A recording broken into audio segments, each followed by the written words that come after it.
चलो नॉर्मलाइजेशन में ग्रिफिथ का एक प्रॉब्लम बनाते हैं और प्रॉब्लम कुछ इस तरह है कि time t is equal to zero पर टाइम जीरो पर हमें एक वेव फंक्शन गिवन है। वेव फंक्शन इज गिवन और वेव फंक्शन कुछ इस तरह है। पहले तुम इसे खुद से बना के देखना। Given as psi x zero और ये कुछ ऐसा वेव फंक्शन हमारे पास है, एक सुंदर सा वेव फंक्शन है जिसे तुम्हें खुद से सॉल्व करना है और इसका जो रेंज है वो है 0 से a के बीच में और हमारे पास जो है वो b minus x by b minus a है और इसका जो रेंज है वो है a से b यानी लिमिट a से b है और एक जीरो जिसको हम कैलकुलेट नहीं करेंगे उसको मैंने अदरवाइज लिया। तो ये एक सुंदर सा वेव फंक्शन है हमारे पास और हमारा टास्क है इसको नॉर्मलाइज करना है, या बोले तो फाइंड a का वैल्यू और आप a रख दोगे निकाल करके, है ना। एक वेव फंक्शन है हमारे पास और ग्रिफिथ का प्रॉब्लम नंबर 1.7 है ये और इस वेव फंक्शन को हमें नॉर्मलाइज करना है। एकदम सिंपल सा टास्क है। नॉर्मलाइजेशन का जो कंडीशन है वो हम करेंगे और सिर्फ हमें इंटीग्रेट करना है, बस इंटीग्रल फाइंड करना है और कुछ भी नहीं है यहाँ पे। और हाँ, नॉर्मलाइजेशन का कंडीशन क्या है कि जिस स्पेस में पार्टिकल है उसकी प्रोबेबिलिटी डेफिनिट है, 1 है, तो इक्वल में हम 1 लिखेंगे। यानी इसको अगर आप तुम चाहो तो तुम सॉल्व कर सकते हो खुद से और फिर वीडियो रोक दो और सॉल्व कर लो, फिर रिजल्ट मिला लेना। नहीं तो मैं करता हूँ, देखो कैसे सॉल्व करो। क्वेश्चन देख लिया। क्वेश्चन क्या है? वेव फंक्शन सीधे हम इसको साई एक्स भी लिख सकते हैं। ए एक्स बाई ए है 0 से a के रेंज में और फिर a b minus x by b minus a है a से b के रेंज में और अगर अदरवाइज तुम लेते हो कोई लिमिट तो 0 है, तो इसको तो लेना नहीं है हमें। तो चलो हम कैलकुलेट करते हैं और इसको इंटीग्रेट करके सॉल्व करके जो हमारा नॉर्मलाइजेशन कांस्टेंट है साई ये a उसका वैल्यू निकालते हैं, यानी इस साई को हम नॉर्मलाइज करेंगे। तो कैसे हम नॉर्मलाइज कर सकते हैं? तो जो हमारे पास नॉर्मलाइजेशन की कंडीशन है, नॉर्मलाइजेशन की जो कंडीशन है वो है कि हम इंटीग्रेट करते हैं प्रॉपर लिमिट के साथ जो गिवन होता है हमारे पास और हम साई के मॉड का स्क्वायर करते हैं dx, यानी इंटीग्रेट करते हैं हम एक प्रॉपर लिमिट में और पार्टिकल हमें 100% मिलता है, यानी श्योरिटी होती है कि इस स्पेस में पार्टिकल है। इसी को बोलते हैं नॉर्मलाइजेशन कंडीशन। ये आपने देखा होगा, अगर आपने इससे पहले वाले वीडियो नहीं देखे हैं तो वो देख ले, नॉर्मलाइजेशन पर। और पूरे क्वांटम में हम बार बार तरह तरह के भिन्न भिन्न प्रकार के वेव फंक्शन को नॉर्मलाइज करेंगे, अलग अलग तरह के वेव फंक्शन को नॉर्मलाइज करेंगे। जैसे इनफाइनाइट स्क्वायर वेल आएगा, डीप स्क्वायर वेल पोटेंशियल हम बोलते हैं उसको, फाइनाइट आएगा और भी बहुत सारे प्रॉब्लम्स आएंगे, हम वहां पर भी इसको सॉल्व करेंगे। नॉर्मलाइजेशन का जो कंडीशन है, प्रॉपर जो कंडीशन है, जो इसकी शर्त है वो यही रहेगी। तो चलो अब देखते हैं हम कि हमारे पास जो भी टास्क था वो क्या था कि हम पहले 0 से a लिमिट में बात कर रहे थे और ये था a x बाई a, चूंकि यहाँ पर इसका स्क्वायर हमें करना है तो हम इसका स्क्वायर लेंगे dx के साथ प्लस, और हमारे पास जो दूसरा है इंटीग्रल, सेकंड इंटीग्रल, वो है a से b और ये है a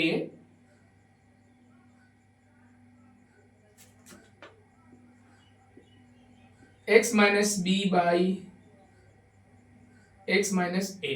ये था क्वेश्चन। देख लो, b minus x by b minus a, sorry b minus x by, question आप देख लेना। क्वेश्चन अगर आप चेंज भी कर सकते हो, आप अगर क्वेश्चन अपने तरीके से भी यहाँ पे देख सकते हो, b minus x by b minus a. Okay, हम इसका भी स्क्वायर करेंगे और हमारे पास ये होगा बराबर में 1 और इसको हमें सॉल्व करना है। मात्र इतनी सी बात है। इसे आप अगर सॉल्व कर लेते हो ना तो ये नॉर्मलाइज हो गया। आप यहाँ पे फिर जो क्वेश्चन था उसमें a का वैल्यू रख दोगे, आपको सिर्फ a निकालना है।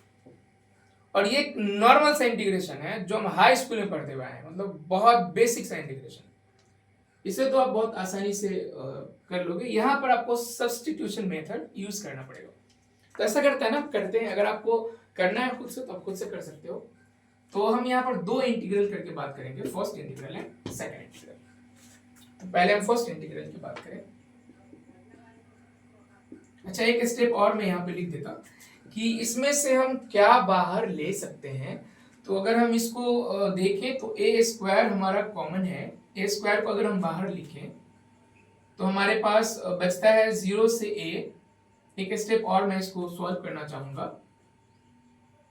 और देख लो ये भी तो कांस्टेंट है ना, ये भी तो कांस्टेंट है। तो 1/a² को मैं बाहर ले लूं, ये स्क्वायर होगा, स्क्वायर है ये। तो हमारे पास सिर्फ यहाँ पे मिलेगा x² dx, और इसके लिमिट की अगर हम बात करें तो ये 0 से a है। ओके, प्लस अगर हम इसको सॉल्व करना चाहें तो इसमें से मैंने a² को पहले ही बाहर ले लिया है इस पूरे टर्म में से, और ये जो b माइनस a है ये भी स्क्वायर ही टर्म है। तो b माइनस a को मैं बाहर लेता यहाँ पे, और अब जो इंटीग्रेट हम करेंगे ये a से b, और ये हमारा b माइनस x का स्क्वायर dx इक्वल 1। इसको सॉल्व करना है। तो देखो ये तो बहुत सिंपल सा है ना कि x के पावर 2 है, इंटीग्रेट करोगे 3, x के पावर 3/3 होगा। ये जो तुम करोगे ना b माइनस एक्स स्क्वायर, इसको तुम फैक्टराइज करके कर सकते हो, लंबा चलेगा। तो इसका ना एक इजी सा मेथड है, आपने पढ़ा होगा इंटीग्रेशन में हाई स्कूल्स में, कि हम इसको क्या करते हैं, सब्स्टिट्यूशन मेथड से सॉल्व कर लेंगे। b माइनस एक्स इक्वल हम सब्स्टिट्यूशन करके u मान लेंगे, और फिर हम इसको आराम से इंटीग्रेट कर देंगे प्रॉपर लिमिट के साथ, राइट। तो चलो इसको सॉल्व करते हैं। तो पहला इंटीग्रल और दूसरा इंटीग्रल करके मैं इसको सॉल्व कर दूंगा। अगर आप चाहें तो खुद से बना सकते हैं और फिर रिजल्ट्स जो है आप मिला लेंगे, है ना। बहुत आसान सा है ये, तो कोई मुश्किल काम नहीं है। तो चलो a² लेते हैं हम, इसको हम छोड़ देते हैं, अभी इसका वैल्यू निकाल लेते हैं, first integral and second integral.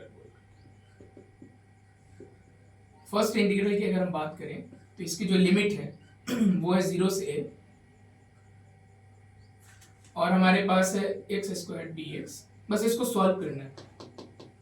इसको सॉल्व करोगे ना तो x² है ना, ये तो 3 हो जाएगा, y भी 3, और इसकी जो लिमिट है वो है 0 से a। अब क्या करो भाई, x के पे a रखो तो a³/3, और फिर 0 रखोगे तो 0 ही आएगा। तो अगर हम बात करें तो इसका वैल्यू हमारे पास आया क्या, तो इसकी जो पूरी वैल्यू थी, ये फर्स्ट इंटीग्रल पूरे हम इसकी बात करें तो 1/a² था, और जब इसको अभी हमने सॉल्व किया है तो आया है a³/3, ये इसको, और ये तो है ना हमारे पास कांस्टेंट, तो ये आएगा a³/3, और इसको तुम सॉल्व करोगे अगर तो स्क्वायर कैंसिल करके तुम्हें a/3 मिलेगा। ये हमारा फर्स्ट इंटीग्रल होगा। इतना आसान है, और ये याद रखना कि ये हमारे पास बाहर है, जिसको मैंने आउटसाइड स्क्वायर करके लिया हुआ है, और यही हमें फाइंड आउट भी करना, इक्वल में 1 रखेंगे। तो फर्स्ट इंटीग्रल मैंने निकाल लिया। अब सेकंड इंटीग्रल को तुम सॉल्व करो। मामला यहाँ नहीं है, मुद्दा यहाँ नहीं है, मुद्दा यहाँ है। और तुम्हारा अगर बेसिक मैथमेटिक्स ठीक है, तुमने कैलकुलस पढ़ा है स्कूल्स में, तो ये आसानी से हो जाएंगे। और अगर नहीं पढ़ा है तो देखो हम इसको सॉल्व कैसे करते हैं। तो हम सॉल्व करने वाले हैं सेकंड इंटीग्रल को। ओके, सेकंड इंटीग्रल को हम सॉल्व करें।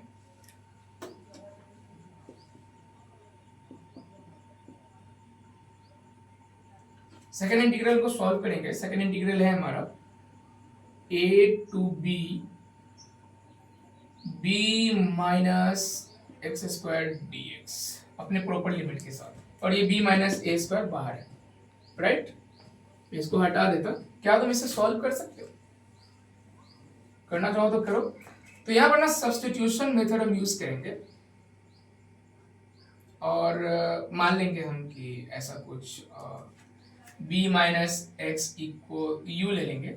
इसको हम x के रेस्पेक्ट में डिफरेंशिएट करेंगे, तो हमें मिलेगा dv by dx minus dx by dx equal du by dx।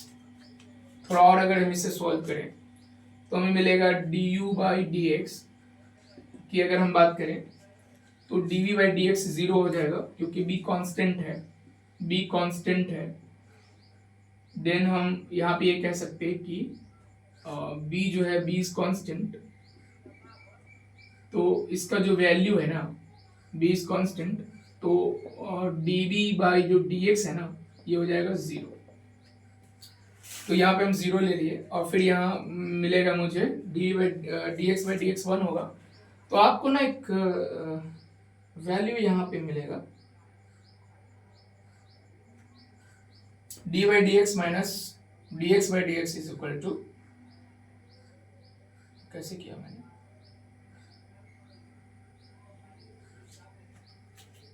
ये कैसे किया, क्या हो गया यहाँ पे, क्या हो गया यहाँ पे, क्या हो गया, ठीक तो है। तो D you by d x आएगा -1। तो आप देख सकते हो कि डी यू जो है माइनस डी एक्स के आ रहा है इक्वल, या आप डी एक्स जो है माइनस डी यू के इक्वल ले सकते हो, एक ही बात है। तो चलो ये एक बात हमें समझ में आई। वैसे तो पढ़ते आ रहे हो तो आपको पता है कि b माइनस एक्स को अगर मैंने u कंसीडर किया है तो यहाँ पर dx du के माइनस du के बराबर होगा, इतनी बात तो आ रही समझ, ठीक तो है। अब क्या करना है हमें, तो जो हम इंटीग्रेट कर रहे थे ना इसको हमें सॉल्व करना है।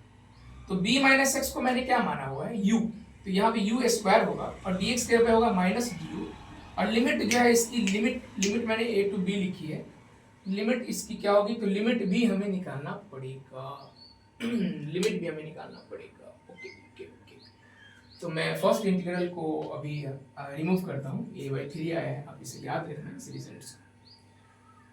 क्या तुम इसे सॉल्व कर सकते हो, क्या तुम इसे अब सॉल्व कर सकते हो, तो करो। तो हमें यहाँ पर लिमिट भी तो निकालनी है। अगर मैं लिमिट्स की बात करूं तो हमने माना हुआ है u बराबर b माइनस एक्स माना हुआ है। अगर हम x बराबर a माने तो हमें u बराबर b माइनस a मिलता है, और अगर हम x बराबर b माने तो u बराबर मिलता है b माइनस b, बोले तो 0 मिलता है। ओके ओके, तो क्या हम इसको आगे सॉल्व करेंगे। तुम इसे सॉल्व अगर अभी भी करना चाहते हो तो कर सकते हो। तो चलो, तो हम यहाँ पे लिमिट अगर हम बात करें तो b माइनस ए से 0 तक हमें सॉल्व करना है इसको। ओके, और ये जो b माइनस एक्स है ये हो गया यू स्क्वायर। अब हम सॉल्व करेंगे इसको यू स्क्वायर, और dx की जगह पर हम पुट करने वाले हैं, क्या करने वाले हैं, ये यू स्क्वायर और ये हो जाएगा माइनस डी यू। तो माइनस तो एक्सेप्टेबल है नहीं, है ना, नहीं है एक्सेप्टेबल। तो क्या करें, तो इसको प्लस करने के लिए हमें इसके लिमिट को उल्टा करना पड़ेगा। तो अगर हम इसको आगे सॉल्व करना चाहें तो हम इसको ले सकते हैं, अपर लिमिट को लोअर और लोअर को अपर बना देंगे। तो ये 0 आएगा, यहाँ आएगा b माइनस ए और ये हो जाएगा यू स्क्वायर डी यू। तो अब तो सॉल्व हो जाएगा ये। यू स्क्वायर का इंटीग्रेशन क्या होगा, यू क्यूब बाई 3 ये ना होगा। तो चलो इसको थोड़ा और फर्दर हम सॉल्व करते, तो हमें जो रिजल्ट मिलेगा, अब हो गया ये, तो हमें मिलेगा ये u 2 है पावर, एक ऐड करते हैं 3/3, और हमारी लिमिट है 0 to b minus a. Okay, ये हमारे लिमिट है। अब u के जगह पे पुट करोगे तो b माइनस ए का क्यूब आएगा, माइनस और 0 पुट करोगे तो कोई फर्क नहीं पड़ेगा, बाई में 3 है तो ये हो जाएगा 3। अब क्या करें हम, याद करो कि हमने क्या कांस्टेंट बाहर लिया था। तो हमने लिया था b माइनस ए स्क्वायर को बाहर लिया था, और हमारे पास ये आया है अभी b minus A cube by 3। Solve करके क्या आएगा, तो सॉल्व अगर तुम करते हो तो हमें मिलेगा, क्या मिलता है बताओ, स्क्वायर से टर्म कैंसिल होंगे तो ये मिलेगा b माइनस ए बाई 3 मिलेगा। चलो अब हम पूरे होल इक्वेशंस को लिखते हैं। तो हमारे पास आया अब ए स्क्वायर, तो हमने कॉमन लिया हुआ था, पहला वैल्यू आया a/3, दूसरा वैल्यू अभी हमने निकाला है, यहाँ पे सॉल्व कर लोगे तो क्या आया है, ये b माइनस ए बाई क्या आया, 3 आया। तो ये हो जाएगा b माइनस ए बाई 3, और नॉर्मलाइजेशन में हमने बराबर में लिया था 1। चलो इसको सॉल्व करते, तो मिलेगा हमें ए स्क्वायर, बच्चा सा बेसिक सा मैथ है, 3 ले लेंगे यहाँ, a प्लस b माइनस ए बराबर 1, a से कैंसिल हो जाएगा, तो आएगा आपको ए स्क्वायर b बाई 3 इक्वल, अब क्या करेंगे हम, ए स्क्वायर चाहिए हमें, ओके, तो स्क्वायर अगर चाहिए तो हम इसको लिख सकते ए स्क्वायर, और यहाँ पर मल्टीप्लाई हो जाएगा 1 से, तो हो जाएगा 3/b, आप अगर एलएचएस आरएचएस में ले जाते हो टर्म को, तो अगर ए स्क्वायर निकालना नहीं है हमें, ए चाहिए ना, ए चाहिए, तो ए स्क्वायर इक्वल अगर 3/b है, तो ए बराबर आएगा √3/b। ये हो गया हमारा नॉर्मलाइजेशन कांस्टेंट। देखो इसको फाइंड आउट करने के लिए इतना सारा हमने कैलकुलेशन किया है, तो क्या किया है, कुछ नहीं किया है। फर्स्ट इंटीग्रल को हमने सॉल्व किया, सेकंड इंटीग्रल को सॉल्व करने में हमने सब्स्टिट्यूशन मेथड का यूज किया, बस इतना ही किया। अब हम आते हैं क्वेश्चन पे। क्वेश्चन हमारा क्या था, तो अगर आप क्वेश्चन देखो तो क्वेश्चन कुछ इस तरह था, साई ए x बाई ए, और ये था 0 से a में, फिर था ये a b minus x by b minus a, और ये था a से b में, और ये 0 था अदरवाइज। अब हम क्या करेंगे, आफ्टर नॉर्मलाइजेशन जो हमें a का वैल्यू मिला है वो हम यहाँ पे रख देंगे, तो लिख सकते हैं हम आफ्टर नॉर्मलाइजेशन, तो हमें मिलेगा साई नॉर्मलाइज्ड है ये, और एक का जो वैल्यू अभी हमने फाइंड आउट किया है वो है हमारे पास √3/b। क्या है, √3/b, ओके, और यहां पर है x/a, ये जैसे है इसका 0 से a के बीच है। फिर हमें मिलेगा a का वैल्यू है √3/b, और यहाँ है b minus x over b minus a, और ये है a to b के बीच में, और एक 0 है अदरवाइज। तो ये आफ्टर नॉर्मलाइजेशन है, यानी कुछ करना ही नहीं है हमें जो वेव फंक्शन दिया होता है ना उसको इंटीग्रेट करना है, ऊपर लिमिट्स लेकर के बराबर में 1 रखना है, और सॉल्व करके जो हमारा नॉर्मलाइजेशन कांस्टेंट है उसका वैल्यू निकालना है, और आफ्टर नॉर्मलाइजेशन जो वैल्यू हमने निकाला है वो वहां पे रख देना है। इतना सा होता है बस। ग्रिफिथ का एक और प्रॉब्लम है, प्रॉब्लम नंबर 1.6, जिसमें शिफ्टिंग प्रॉब्लम है माइनस लेमडा वाला, जो मैंने आपको इससे पहले वाले लेक्चर में होमवर्क भी दिया था, तो उसकी बात हम अगले लेक्चर में करेंगे, उसको सॉल्व करेंगे। अगर आपको कोई दिक्कत हो रही है या कोई बात है, अगर कोई परेशानी है, तो आप कमेंट्स कर सकते हैं।